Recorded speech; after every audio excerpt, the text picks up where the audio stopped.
In 1983, a game debuted at the Consumer Electronics Show called Mothership. Written for the Commodore 64, it won an award for its uniqueness.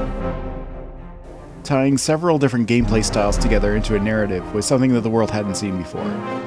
The reason this is important to me is because it was written by my dad and was a direct contributor to my decision to become a programmer. It's also the reason why I spent the first part of my career doing games. This is a review of that game. The game starts out with a combination of a title screen and the game's iconic soundtrack. Let's have a listen.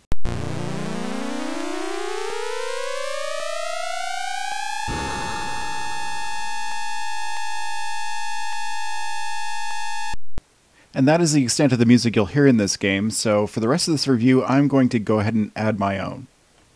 Then you can go ahead and choose your number of players as well as a difficulty level. Then you can go ahead and read the backstory / instructions for the first scene. Basically, you're just defending your home base against an attacking alien, well, mothership. The game doesn't really make it clear who I'm fighting for. Maybe it's Earth, maybe not. Okay, so let's go ahead and hit F7 to see what we're in for.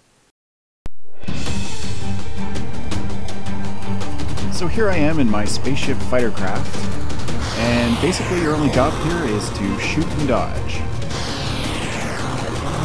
I think that's supposed to be the mothership in the top left corner, and she will send a steady stream of bad guys against you. Each one is worth some points, and while you're technically limited on time based on this fuel gauge here, I've never actually found out what happens when you run out of fuel. I assume your ship just explodes, but I'm not sure.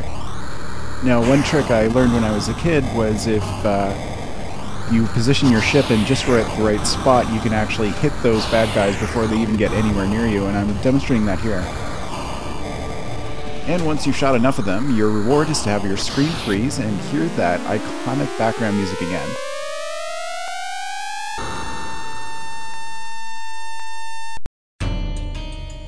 And here we are at the beginning of Scene 2. You've gone past all the alien fighters, you've now boarded the mothership, and now it's time to walk around the corridors and try to find your way to the control room so we can destroy it.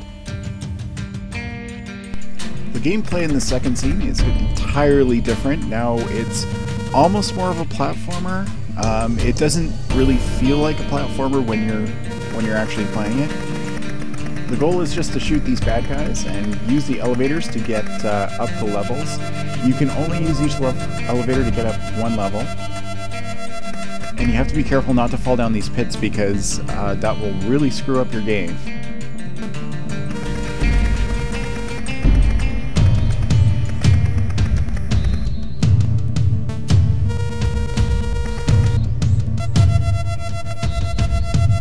That crazy sound you're hearing in the background is the scanner, which for some reason isn't showing up on the C64 emulator I'm using.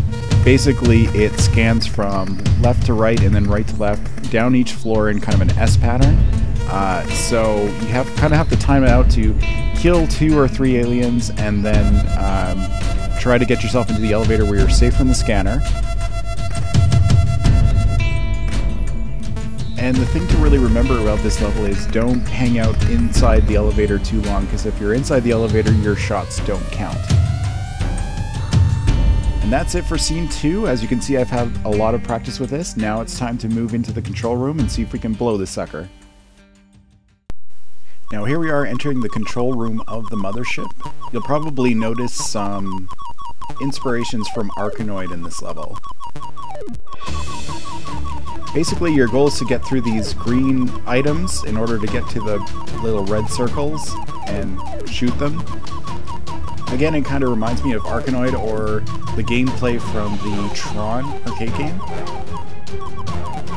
The hardest part is the angry little needles randomly coming down at you from the top of the screen. There is a strategy to deal with it. They kind of go left to right, but exactly where they pop up is random. So I try to clear the left side of the screen first because that's the most dangerous part. like a lot of the games of the time, you can't shoot another bullet until your first bullet has disappeared from the screen. So that's why you can kind of hear the shots decreasing in speed as I get further up.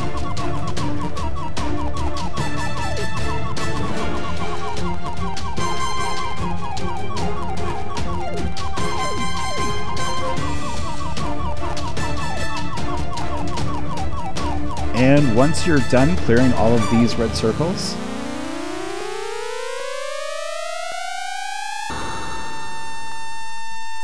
your reward is to start over, automatically bumped up to the next difficulty level. And also, for some reason, at this point in the game, your shots become green. I don't know why exactly, it's probably just a bug, but...